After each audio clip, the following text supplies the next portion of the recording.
भगवान शिव वचनबद्ध थे तथा बाणासुर की रक्षा के लिए आए हैं। तीर्थार्थ यहाँ पर वैष्णव जोर और शिव जोर का बड़ा भयंकर युद्ध होता है।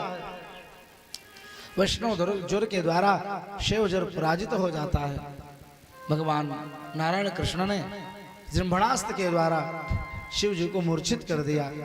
जब तक शिव जी मूर्छित नहीं होंगे इस पर विजय नहीं मिल सकती है। और भगवान श्री कृष्ण ने सुदर्शन चक्र के द्वारा उसके 996 भुजाओं का कीर्तन कर डाला। 4 भुजाएं शेष नहीं। शिव जी की मूर्छा जगी। प्रभु बस बस उसको मारो मत, रक्षा करो। जिस प्रकार आपने अपने भक्तों पर कृपा कर रखी है वैसे ये भी मेरा परम भक्त है, इसका वध मत करो। कन्हैया ने कहा चिंता मत करो भोलेनाथ, ये मेरे द्वारा भी अवध्य है। प्रहलादाय वरो दत्तः, प्राचीन में मैंने भी प्रहलाद को वर दिया है कि कभी भी तुम्हारे कुल के दैत्यों का मैं विनाश नहीं करूंगा, मृत्युदंड नहीं दूंगा। इसके अहंकार को दूर करने के लिए ही मैंने आपकी अनुमति पाकर के ही ऐसा किया है। भगवान शिव के पास जो चतुर्भुज के रूप में एक पार्षद है वो बाणासुर ही है। तांडवे तो शयन मृडम, भगवान शिव एक बार तांडव नृत्य कर रहे थे। इतना सुंदर इसने डमरू बजाया कि शिव जी प्रसन्न हो गए और उसकी 1000 भुजाओं का दे दिए हैं। और उस वरदान के कारण बाणासुर बहुत अहंकारी हो गया था। आज भगवान ने शिव जी की अनुमति समझ करके उसके अहंकार को दूर किया है। कालांतर में रुक्मी की एक पुत्री थी, उसी के विवाह के प्रसंग में दाऊ जी के द्वारा रुक्मी का वध हो जाता है। दूत क्रीड़ा कर रहे थे, ग्रह खेल रहे थे, चौरस खेल रहे थे दाऊ जी, रुक्मी आदि सब दैत्य राजकुमार। दाऊ जी जीत जाते हैं परंतु बार बार वह अपने ग्रह कहते हैं दूत क्रीड़ा को। बलराम ने नहीं जीता, बलराम नहीं जीता, हमारे मित्र रुक्मी ने जीता, रुक्मी ने जीता। बार बार बलराम जी को अपमानित करते हैं। लेकिन समस्या ये हो रही थी कि बलराम जी अपने क्रोध को पीते जा रहे हैं। क्यों? क्योंकि अपने पौत्र अनिरुद्ध का विवाह करने जो आए हुए थे, बारात लेकर के यदुवंशी आए थे, तो सगा संबंधी है, जितना हो सके अपने सगे संबंधी से वैमनस्य वैर नहीं करना चाहिए, बचना चाहिए। लेकिन बार बार जब ये कपट का सहारा लेकर के बलदाऊ जी का अपमानित कर रहा है तो आकाशवाणी ने एक बार इंगित कर दिया, नहीं नहीं रुक्मी वदति वही मृषा, रुक्मी झूठ बोल रहा है, भले नहीं वह जीतो गलहा, बलदाऊ नहीं दूत को क्रीड़ा को जीता है।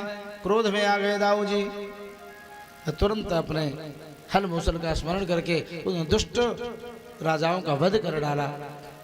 ध्यान देना, रुक्मी भगवान श्री कृष्ण का सगा साला है दिनेश जी, और मारा किसने? बलभद्र जी ने, दाऊ जी ने। अब श्री कृष्ण भगवान मौन हो गए। रुक्मिणी ने सुना कि मेरे भाई का वध कर दिया जेठ जी ने। किसी का पक्ष नहीं लिया भगवान श्री कृष्ण ने। यदि दाऊ जी का पक्ष ले लें तो देवी जी नाराज हो जाएंगी। मेरे भाई का वध किया इनके भाई ने और उसी का पक्ष लेते हैं। और न तो भगवान ने रुक्मिणी का पक्ष लिया, न तो उसके पास जाकर के कुछ कहा कि दाऊ जी ने गलत किया, इन्होंने हमारे साले जी को अर्थात तुम्हारे भाई को मार डाला। क्यों? कि बलभद्र जी नाराज हो जाएंगे। अरे कन्हैया बदल गया, दुल्हन पाया, साला पाया तो बदल गया, मैं कुछ नहीं। तो जब कभी भी गृहस्थाश्रम में रहते हुए कभी कभी होता है गृहस्थाश्रम में व्यक्ति दुविधा में फंस जाता है। तिवारी जी कैसे? पतिदेव बेचारे कमाने के लिए बाहर जाते हैं और घर में कभी कभी सास और बहू भी झगड़ जाती हैं, किसी बात को लेकर के टकरार हो जाती है। भैया अब बेचारा वो तो कमाने गया है बाहर, शाम के लौट करके ड्यूटी से आएंगे। दिनेश जी ध्यान देना, भैया बेचारी महतारी अपने बेटे के अहंकार में कहती है रुक जाओ, अवैध लाला का हम तो बताइए शाम को तो न कुटवाएं तो कहे। और वो उसकी धर्मपत्नी अपना सीना तान कहती है आवे दो, हम तो तुमका यहाँ से बाहर भगवा दे।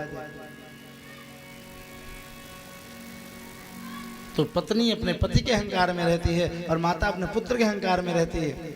और ध्यान देना, जो पुरुष आकर के दोनों की बात को सुन करके किसी एक का पक्ष ले लेगा ना, यदि किसी की गलती है तो समझाना तो उचित है, नीति है, ठीक है, दोनों को समझाना चाहिए। लेकिन अगर आकर के वहाँ पत्नी का पक्ष ले तो माता नाराज, माता का पक्ष ले तो पत्नी नाराज, पत्नी नाराज होगी तो मायके भाग जाएगी, तो इसके भी परेशानी हो जाएगी। और माता नाराज हो जाएगी तो वो लेकर के बेचारी अपनी लुटिया डंडा बिस्तर लेकर के दर दर भटकेगी, तो पूरे गांव में कितनी निंदा होगी बताओ, इसका पुत्र कितना आधा में नीचे अपने माँ को घर से निकाल दिया। तो पुरुष बेचारा भी कभी कभी बड़ी धर्म संकट में फंस जाता है। आज श्री कृष्ण ने इस स्थिति में किसी का पक्ष नहीं लिया, न तो बलदाऊ की तरफ गए और न रुक्मिणी जी की तरफ, पत्नी की तरफ गए, मौन रहे। इस प्रकार से आगे सज्जनों, नारद जी ने सोचा चलो देखो तो सही द्वारका में कन्हैया कैसे जीवन बिताते हैं।